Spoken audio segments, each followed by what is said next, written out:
intention today, U.S.-China to resume military-to-military talks in coming months, say Austin. Singapore meeting between Lloyd Austin, Dong Jun marks first substantive face-to-face talks between the two nations in 18 months. The United States and China will resume military-to-military communications in the coming months, U.S. Defense Secretary Lloyd Austin has announced, as Beijing hailed the stabilizing security relations between the countries amid ongoing tensions over Taiwan and the South China Sea.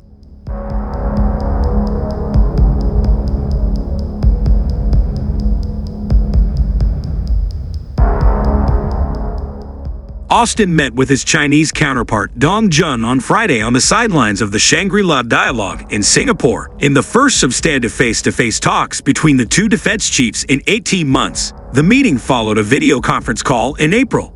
Austin and Dong met for over an hour at the luxury hotel hosting the security forum that is attended by defense officials from around the world, and in recent years has become a barometer of U.S.-China relations.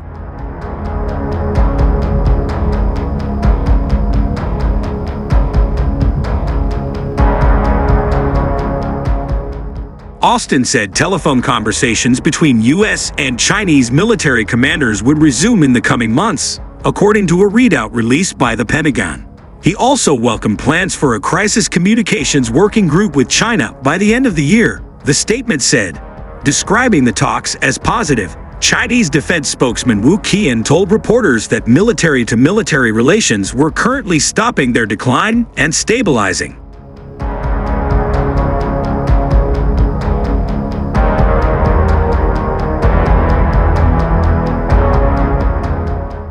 But Wu cautioned that it was not possible for Beijing and Washington to solve all bilateral problems in one meeting, highlighting their thorniest dispute over Taiwan, which China considers part of its territory. This year's edition comes a week after China held military drills around Taiwan and warned of war over the U.S.-backed island following the inauguration of President William Lai Ching-te, who Beijing has described as a dangerous separatist.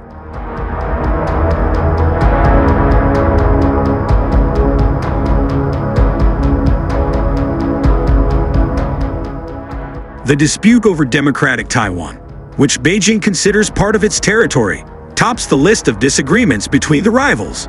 This year's Shangri-La Dialogue comes a week after China held military drills around self-ruled Taiwan and warned of war over the U.S.-backed island following the inauguration of President Lai Ching-te, who Beijing has described as a dangerous separatist.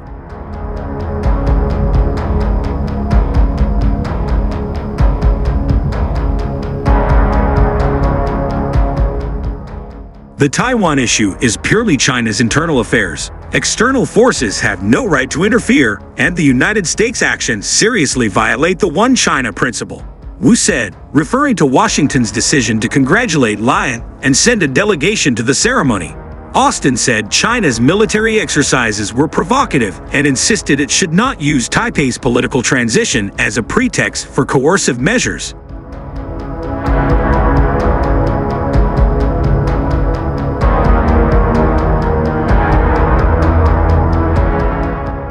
Beijing is also furious over Washington's deepening defense ties in the Asia-Pacific, particularly with the Philippines, and its regular deployment of warships and fighter jets in the Taiwan Strait and South China Sea. In recent weeks, the Philippines hosted the largest ever joint military exercise with the U.S. On Thursday, China's defense ministry strongly condemned the deployment of a U.S. intermediate-range missile system in the northern Philippines during military drills in April, saying it brought huge risks of war into the region.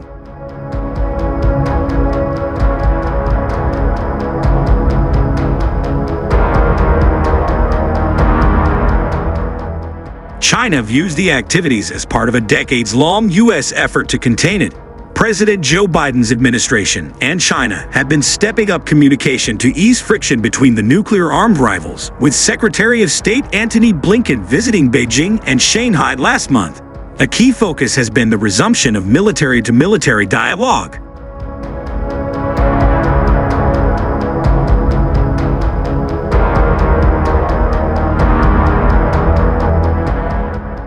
China scrapped military communications with the United States in 2022 in response to then U.S. House Speaker Nancy Pelosi's visit to Taiwan. Tensions between Washington and Beijing were stoked further during 2023 by issues including an alleged Chinese spy balloon that was shot down over U.S. airspace, a meeting between Taiwan's then-President Tsai Ing-wen and Pelosi's successor, Kevin McCarthy, and American military aid for Taipei.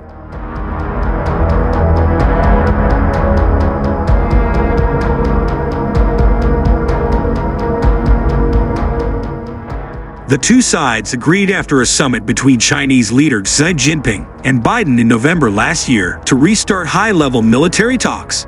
That includes a communications channel between the U.S. Asia-Pacific Command Chief and Chinese commanders responsible for military operations near Taiwan, Japan, and in the South China Sea.